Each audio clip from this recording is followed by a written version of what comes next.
mama. Not the mama. Not the mama. In the early 90s, this was the most popular baby in America. And then he disappeared. Forever. Dinosaurs is a show we often forget about unless it randomly shows up on your YouTube. Which is weird because the show didn't just succeed, it was a merchandising juggernaut. It won Emmy Awards and pushed the boundaries of what animatronic television could do. So what the heck happened? Well, as it turns out, Dinosaurs was an absolute nightmare behind the scenes, a constant battle between writers, the network, and the studio for reasons that, as a kid, you may not have picked up on, but looking back, you definitely notice it. This is what the heck happened to Dinosaurs. Now before we start, give this video a like if you remember Not the Mama and subscribe for more retro TV deep dives. So let's start at the birthplace of dinosaurs. Not hundreds of millions of years ago, I'm talking about the mind of Jim Henson. In the late 80s, Henson had already conquered children's television with Sesame Street and The Muppet Show, but he wanted to push animatronics further than anyone had before. He wanted a sitcom with no humans at all, no costumes with visible zippers, real, breathing, living creatures.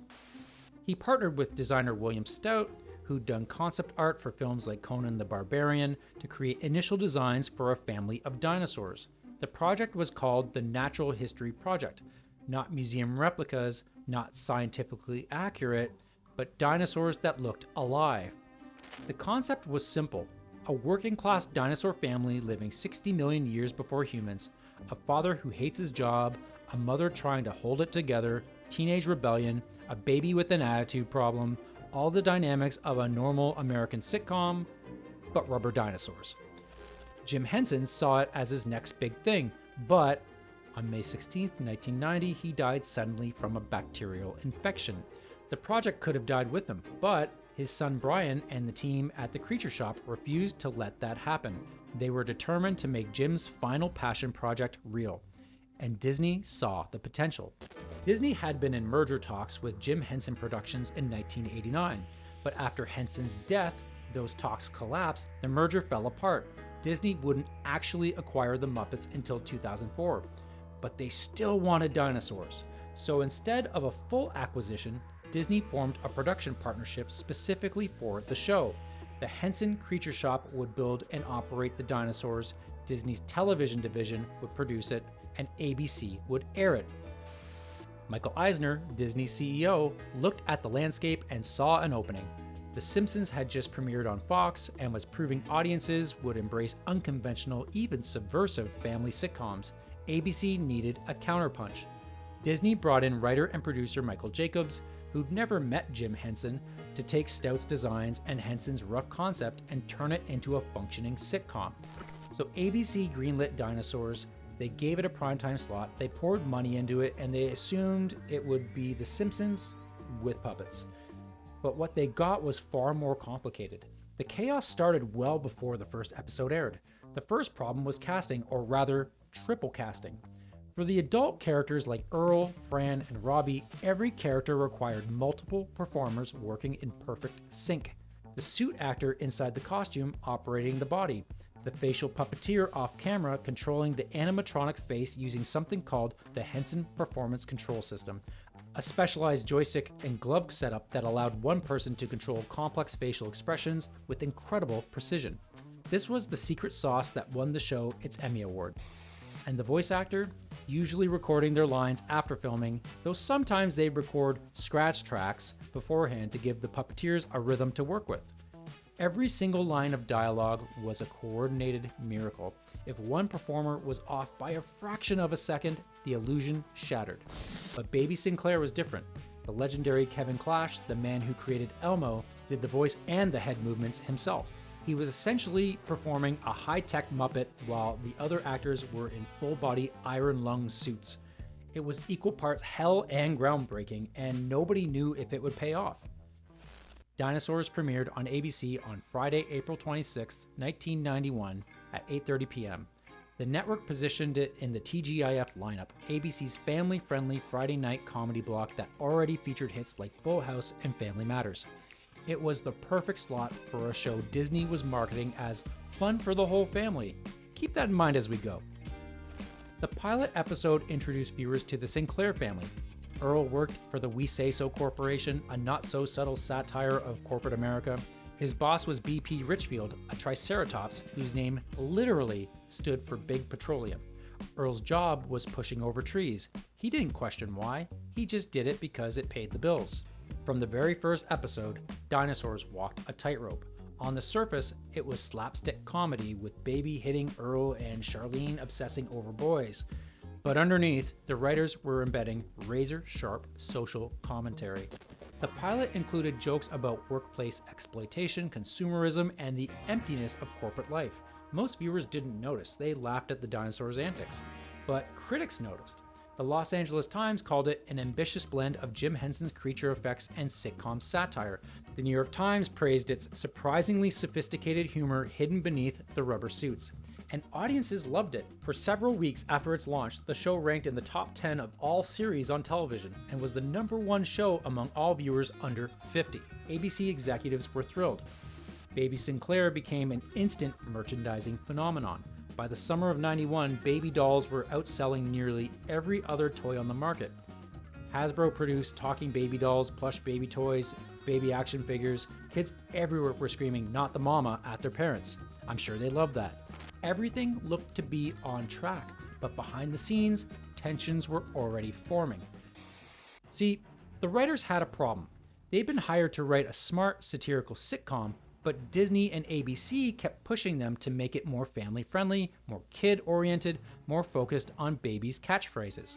The creative team included writers with sitcom and satire backgrounds, including veterans from shows like The Simpsons and Married with Children. These weren't people interested in writing toy commercials. They wanted to tackle real issues: gender inequality, religious hypocrisy, corporate greed, and environmental destruction.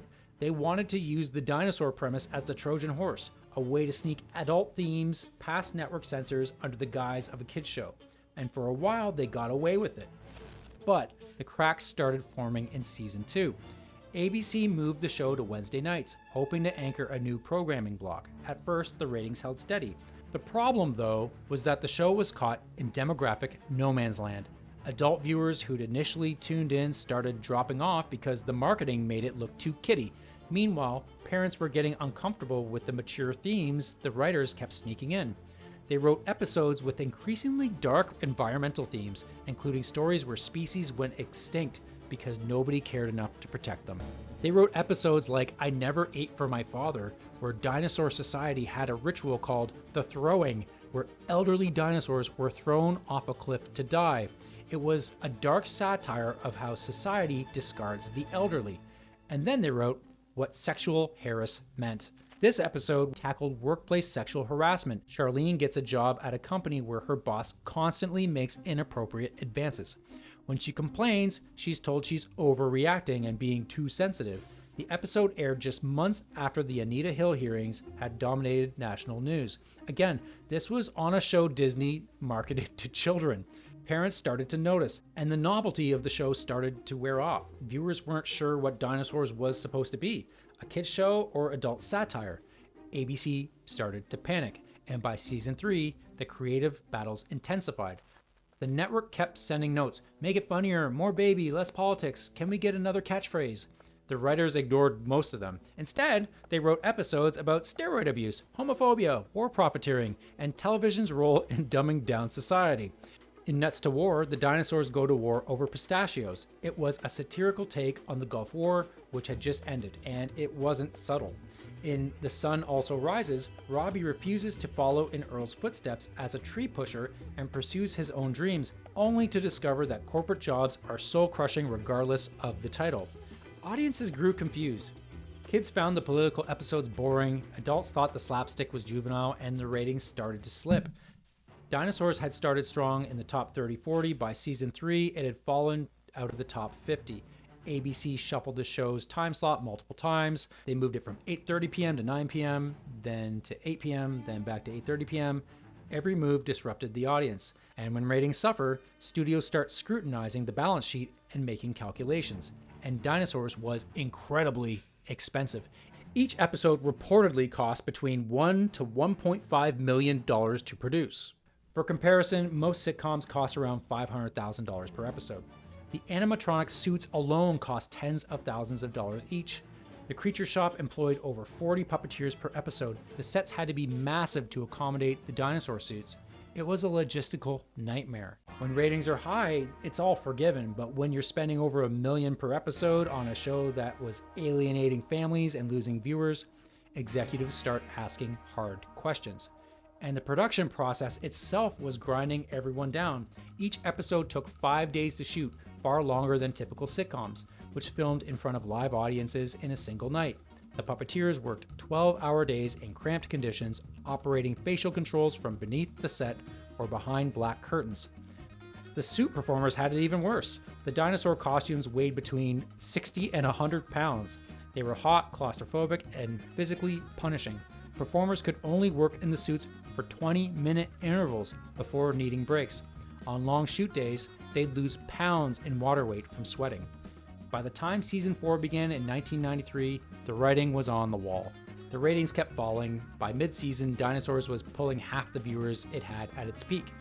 In early '94, Disney executives made the call. Dinosaurs was done. But the writers refused to go quietly. When they learned the show was being canceled, they decided to do something unprecedented. They would end the series by doing exactly what the show's premise demanded. They would show the extinction of the dinosaurs. Most sitcoms end with a wedding or a happy resolution. Dinosaurs would end with the apocalypse. The final episode, Changing Nature, aired on July 20th, 1994. The plot was brutally simple. We Say So Corporation had destroyed so much of the environment that the ecosystem was collapsing. A species of beetles that normally eat invasive plants have gone extinct. Without them, the plants are taking over. Earl, desperate to fix it, follows corporate orders and sprays the planet with defoliant to kill the plants. It works, the plants die, but so do all the other plants.